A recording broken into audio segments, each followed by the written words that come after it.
How many times have you been in Japan? And could you remember the first experiences or first day you've had in Japan and what it was like? I think I've been there.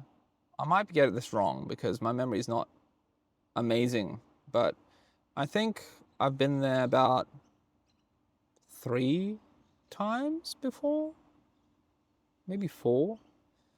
And the first time I came, it felt like a festival, obviously, because Keiko's parents and family really wanted me to feel welcome. They really wanted me to like Japan, to have a good impression of it. So it really felt like a festival, and all these wonderful things, everything's really nice.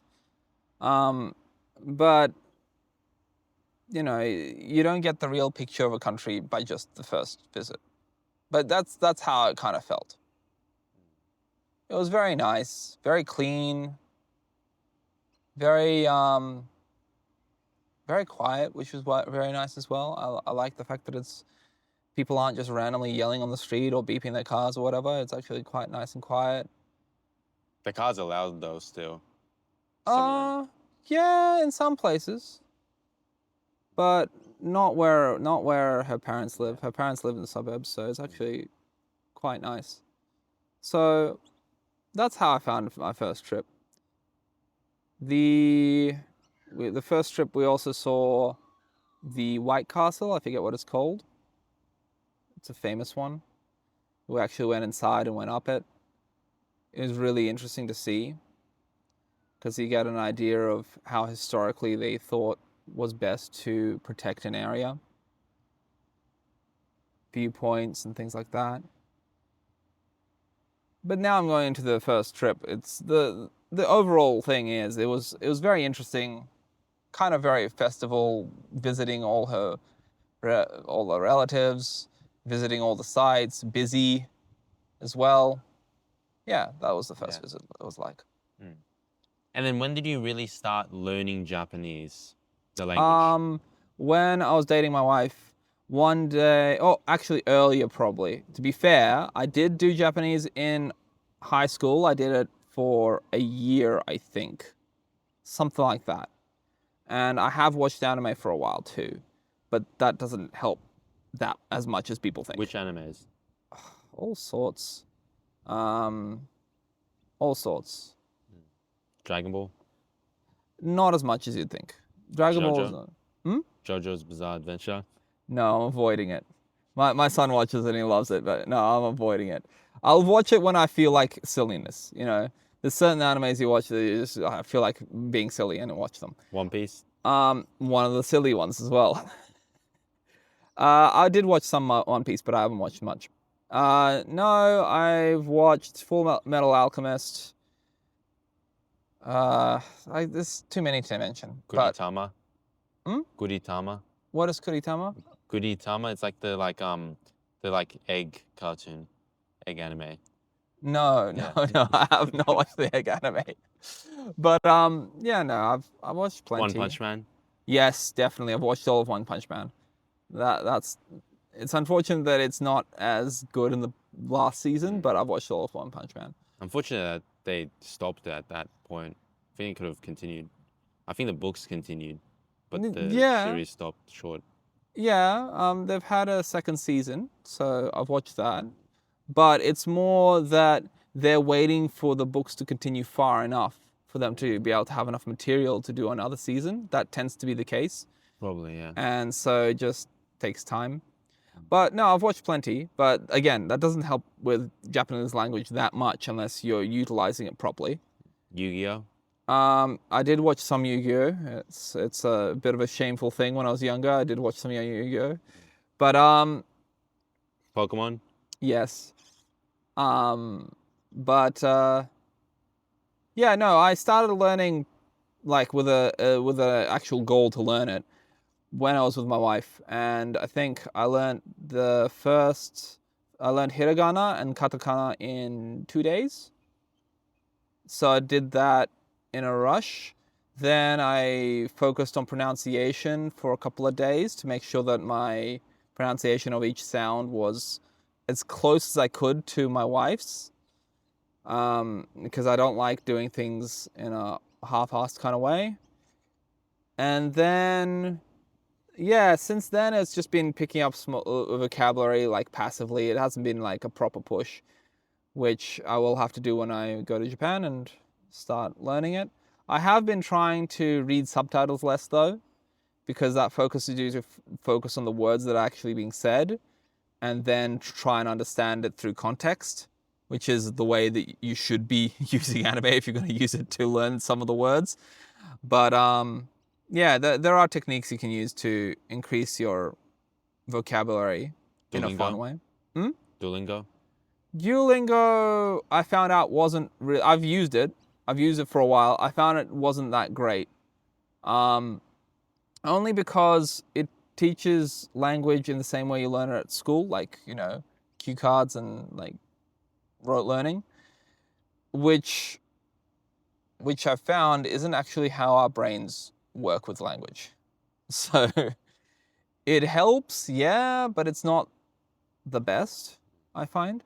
It's good as a supplementive, learning it a different way, like actually talking to Japanese people, and then a supplementive of like doing Duolingo on the Doing side. some fun in your free time. Yeah, and supplementing what you're learning.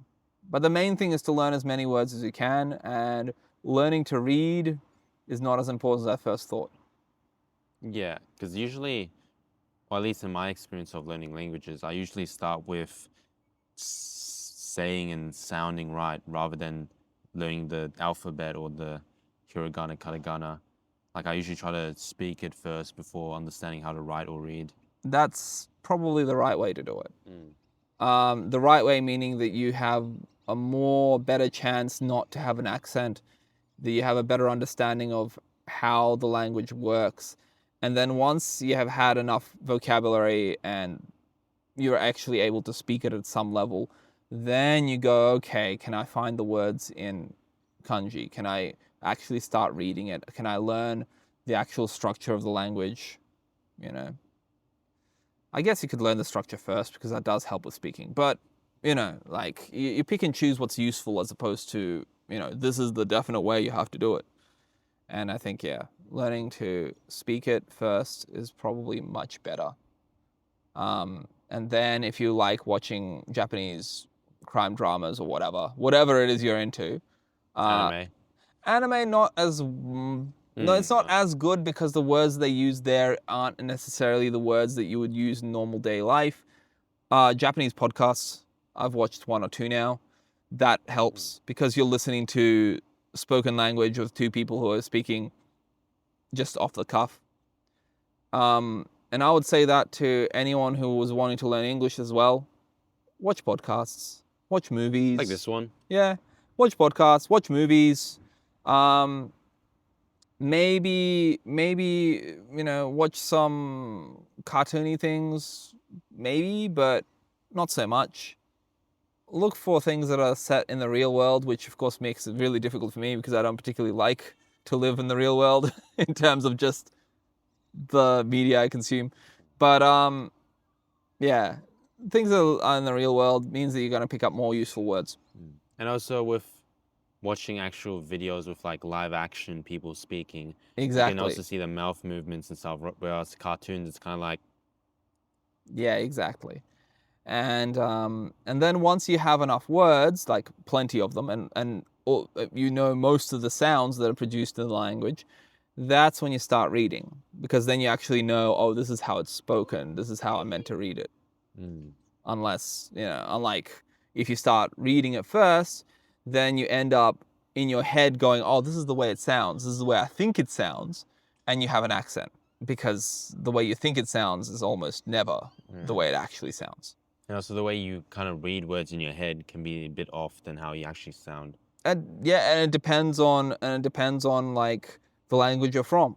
And that's why you get accents from, an Italian speaking person will have a different accent from a, Or a Russian man will have a different accent to an Englishman. Exactly, because of the sounds that they already have, and they transpose those onto the words they're reading, and then it becomes more and more reinforced so that when they have to learn the English language by talking to people, it's very difficult for them to go, okay, my sound is wrong and I should change it. Instead, they're like, no, my sound's fine. I understand it. So who cares?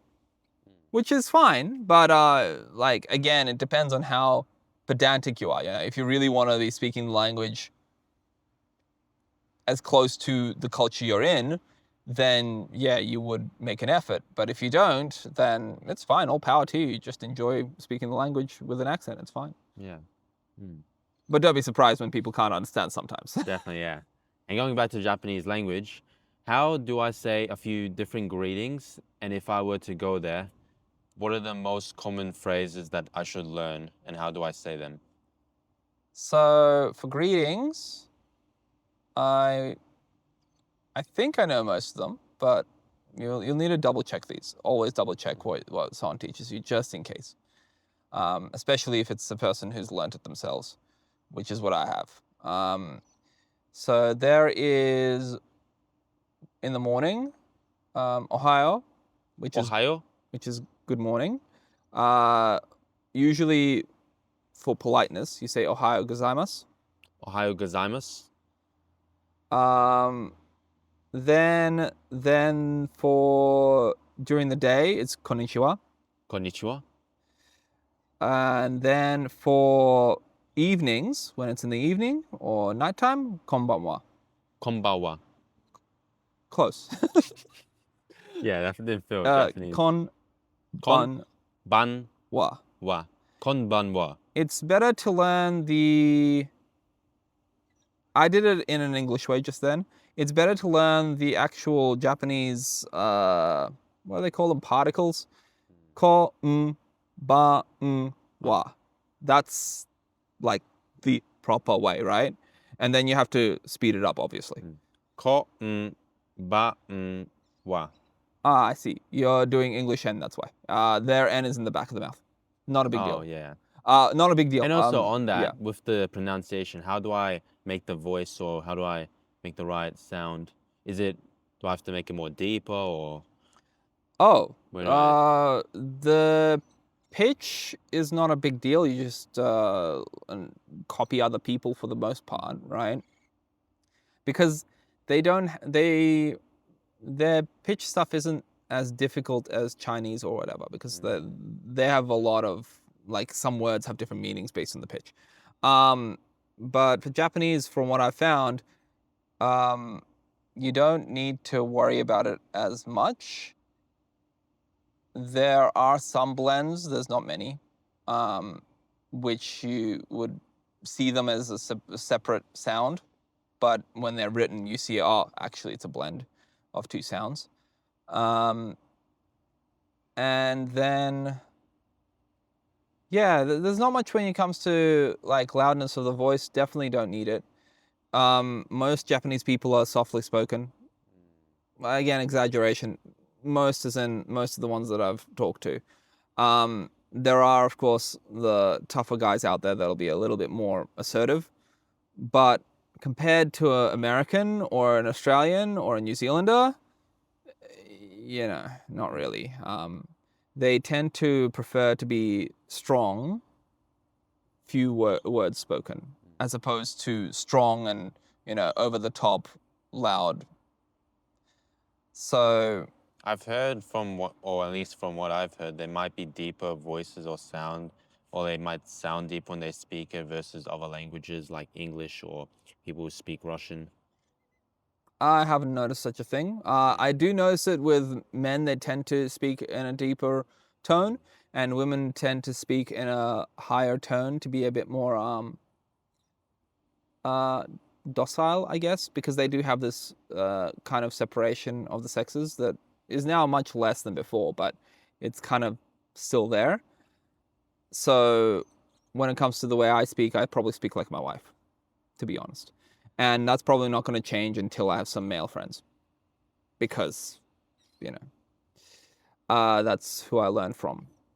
But yeah, I wouldn't worry about it that much, really, because from when I was learning the hiragana by myself, yeah, and using my wife as an example, obviously, for some of the sounds.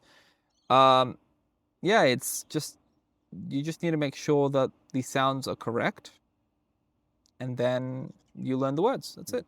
Yeah. And then moving forward, what were the most common phrases? Oh, right. Yes, of course. Yeah. Common phrases, arigato, and of course, to be polite, arigato gozaimasu. Arigato gozaimasu. Close. Arigato gozaimasu. It's as again, it's Yeah. better to break it down. So ari Ari ga ga to to u. That's a blend. To, right? to. Yeah.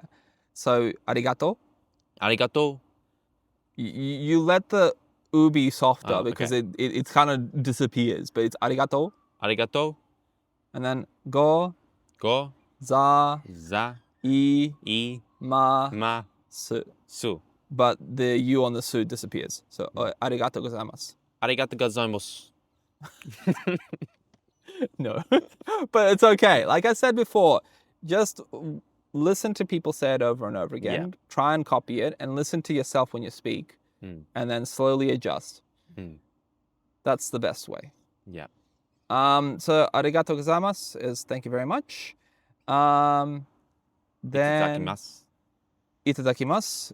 Thank you for the. Oh well. Let's have this wonderful meal you prepared. Essentially, what it boils down to. That's not the direct translation. That's the feeling that comes with it. Then there's gochisousama. Thank you for the meal. So itadakimasu. I'm about to eat your wonderful meal. Gochisousama. Thank you for your wonderful meal. Gosho-sama. Gochiso. Oh, gochi-sama. Gochisousama. Gochi-sama. No, but it's okay. Gochisousama. Yeah. Itadakimasu. Yeah. Gochu-sama. Close. Gochiso. Gochiso-sama. Yeah, and now you just speed it up. Gochisousama. Gochu-sama. No. Do you hear yourself, man? Sort of. No, I'm not paying attention to it. I just want to get it right and move on. Gotos. Gochiso. Gochiso. Sama. Sama. Gotoso-sama. Yeah, gochiso-sama. So that's thank you for the meal. And then Jankenpong. Hmm? Jankenpong. Jankenpong, not useful at all. You can learn it, but it's doesn't, you're not gonna be doing that very often. Unless you're with kids. Then there's sumimasen. Sumimasen. Yeah, so that's excuse me. That's also used as a kind of a polite sort of, I'm going to be in your way. So if you're going to be moving past someone, sumimasen. If you're speaking poor Japanese, which happens with me, sumimasen. Sumimasen. The deepness didn't help, but the pronunciation was good. So yeah, that's useful. Then Chotto mate. yeah, chotto, a little bit, but that's not that useful actually. Mate kudasai is please wait, but again, I don't find that very useful. Mate kudasai. There's kochi, Kochi. which is something over here. Kochi. Sochi, something with you over there. Sochi.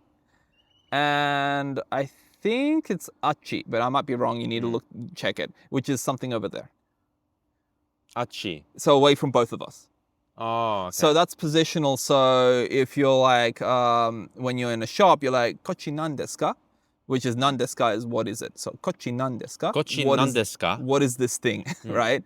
But if it's far away from you and the shopkeeper, you can be like, sochi nan desu ka? Sochi nan desu ka? So I don't think they'll mind if you just use kochi for everything, but that's the correct, Sorry, sochi is with them, but it doesn't matter. Like, honestly, as long as you're trying. Yeah. Yeah, so if it's near them, you say sochi. And it just helps them with positional. And then... Nani? Yeah, nani, what?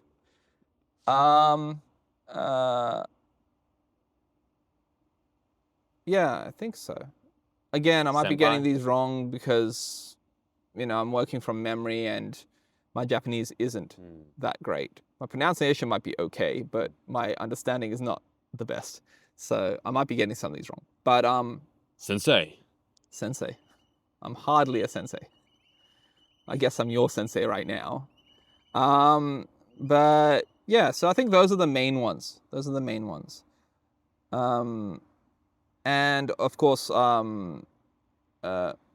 Ego ii desu ka? Can we speak in English? Ego ii desu ka? Ego ii desu ka? Yeah. And then wakaranai, which is I don't know. What's karanai? Wakaranai. Wakarenai. Wakaranai? Wakarenai. Yeah, that's close enough. Yeah, wakaranai. And there's the formal one, which is wakarimasen, but wakaranai is close enough. Wakarimasen. Wakarimasen. Yeah, which is I don't understand. And then Sugoi. yeah, sugoi. Sugoi. Ii desu. You're doing well. Ii desu. It's good. Watashi wa ii desu. I would never say that. No. Humble is the best way to be polite in Japan. Yeah. At least from my experience, being humble is the best way to be polite. Once you know someone, they're more likely to be like, whatever. But being humble is usually the polite thing to do to begin with. Watashi wa chisai. You're hardly small, but yeah, so I think those are the main ones. Yeah, and then of course you can also say Nihongo wakaranai, which means I don't understand Japanese. Nihongo wakarenai. Yeah. Okay. Yeah. So I think those are the main useful ones because then, a lot of people have pidgin English, so they kind of know some bits and words of English and they'll try and help.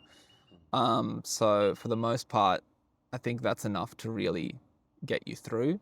I mean, there are things like how much something costs. You probably should look that up. I don't remember what it is because again, I just when I go there, I'm like, I will take this one and then just some money. I don't worry about how much it costs. I can usually just read the number and the yen symbol. I know what it looks like. So.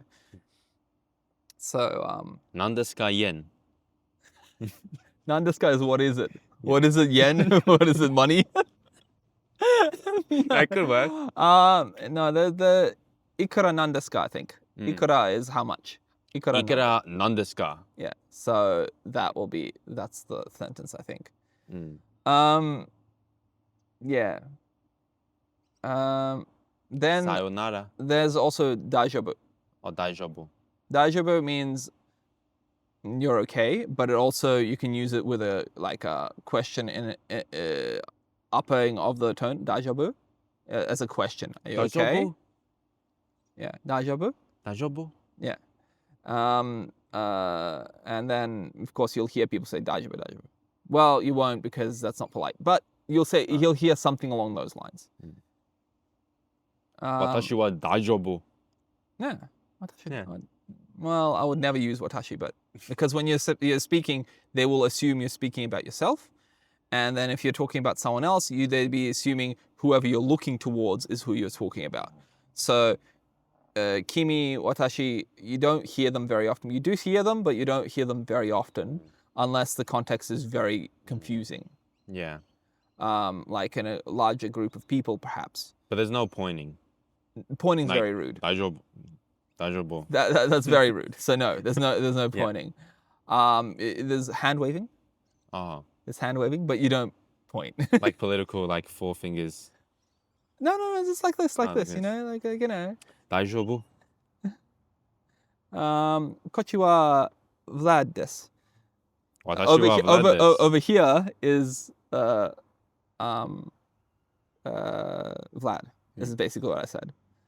So, and then when you're introducing yourself, it's, you say your name and hajimemashite, which is pleasure to meet you. So, hajimemashite. Yeah, hajimemashite. It's not an easy one. There's a lot of little sounds in there. Hajimemashite.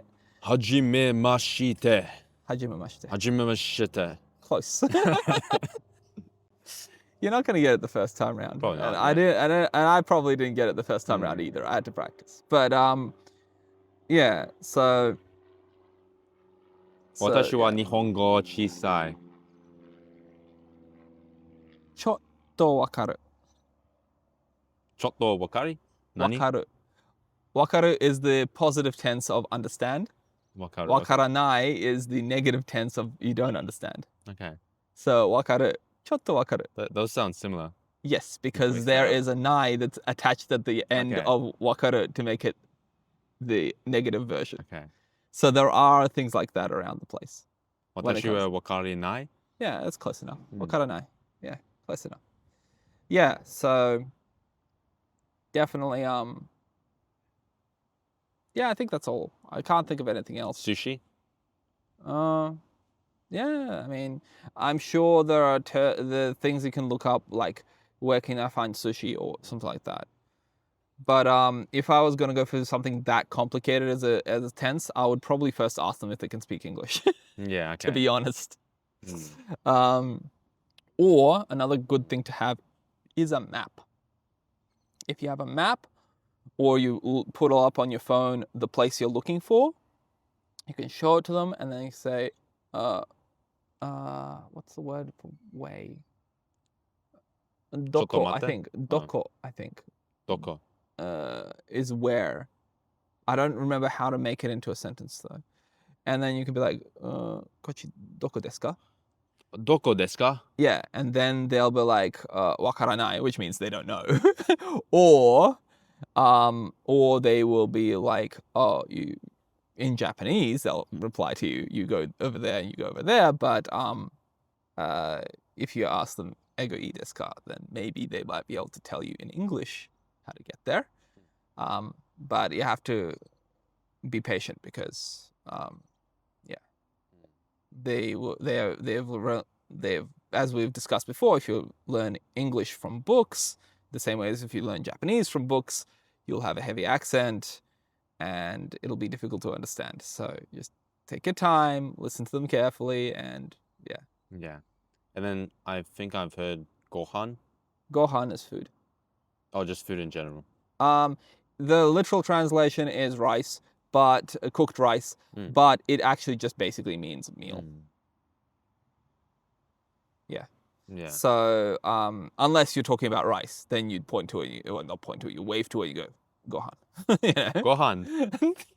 You wave to it? No, you don't say hello to it, but you know, you motion towards it, you know? Gohan. Oh, no. When you're asking where to eat, you would be like, mise, I think is shop. You'd probably say gohan hoshi, which is I want food. Gohan hoshi.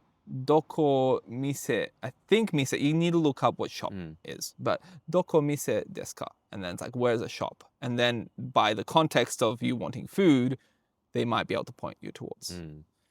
But again, like I said, it's best to just look these things up. You know, the useful phrases tend to be the things you'll be using the most. Arigato. Sumimasen. Chotto mate. You really like chotto mate, don't you? Yeah. Yeah, usually you'd say kudasai afterwards to be polite, because getting anyone to do anything is a bit pushy. And as I said before, humble is the most polite thing you can do. So being pushy is not seen as the best. I mean, some people find it cute, so you have that going for you, you know. But yeah, some people who, especially ones that just like their peace and quiet, will find it a bit abruptive and not. Sumimasen. Exactly, right? And then you say sumimasen. Sumimasen, gaijin desu, which is obvious, but gaijin is foreigner. Oh, foreigner. Oh, yeah, Yeah. gaijin. Yeah. Gaijin. But yeah, so. Sumimasen, watashi wa gaijin. Desu ka? Des. Ka is Des. question. 私は外人ですか? Am I actually a foreigner? Who knows? But yeah. Yeah. And then if I were to say, oh yeah, miso is like soup. Miso is a specific soup, yes. Yeah. It's a specific, I think, seaweed soup. I might be wrong. Because it's made out of, I forget, some kind of fermented something. I forget. I think. But that might be miso. Again, that's why I'm saying my understanding of Japanese is like bare minimum, so look these things up. Yeah. And then soccer is said how? How do you say soccer in Japanese? Soccer. Or football? Football. Oh, football. Yeah, it's an English word, so they have thrown it into katakana, which is what they use for foreign words, and then they pronounce it with their elements. That's why I said if you learn the hiragana elements, you learn them really well. Make sure you pronounce each one of them properly. Then when you're trying to put words together, you have less of mistakes because your brain already knows the tools it's using. Australia. You. How do you say Australia? Australia. Katakana. Australia desu. I don't know. I'd say it in English because I've never said it in Japanese. But football I have. Football. Yeah. Because they've got a sound for fu, and then they have a sound for u, and then you have fu. And then two. They have a sound for two. Yeah. Yeah. To. There's ta, chi, tsu, te, to. They don't have tu, they have tsu. So you wouldn't use tsu because it doesn't sound like football. It doesn't sound right. Like futsal. So it'll be futo because that's the closest. So futo, boru. Football. Yeah, football. Football. Yeah. And how do I say run? Hashire. That's run. Hashire. Hashire. Football. Ippai hashire. I don't know how to say running in that tense. They have different endings for tenses, like other languages, but I just don't remember all of them. ちょっと待って、私は走れ。走る。走る。走る。I am going to run. I don't know if it's going to run or going. Oh, I'm running. Yeah. 走るですか?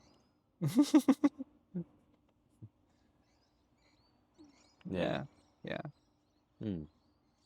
走れない。嫌い。I'm not gonna run. I don't like it. I think kirai is more stronger. I think it's hate, but whatever. It's close enough. すごいにゃ. Or what's the negative term at the end? Nagai is long, so I don't remember. I don't remember what long is. Nagai is long as in like long piece of thread, but I don't know if that's the same for distance. And I don't know what's short because I don't remember it. But yeah, chotto hashiru. Run for a little bit. That's your chotto word again. Oppa. Wait, is it oppa? Nani oppa? Oppa or oppo. Wait. Chisai. Oppo. Oh, oki. Oh, oki. Okay. Oki. I'm like, Oki. Oppa is a bit close to something that you shouldn't be saying, I think. Oh, really? I don't remember exactly what it is. I think. I don't remember. But yeah, oki is what the word you're looking for. Chisai, oki. Nagai, I don't remember. Nagai oki. Big run. You wouldn't say big run because Nagai is already long. So nagai hashuru. Yeah, nagai run, basically, you'd say. Nagai sugoi opi. Or sugoi Oki. opi oki. No, sugoi oki nagai. Sugoi nagai. Why would you need oki? Because it's an extra big run. No, sugoi nagai. Okay. Super run. Hmm? Super run. That's what I mean. Sugoi just means bigger. Like Oh, really? it's just sugoi can be like great or big, or it could be sugoi like really over the top, or it's used for many things because the feeling is like great, I guess.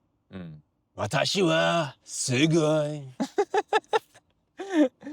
You have way too much fun to say that you're like the greatest thing ever.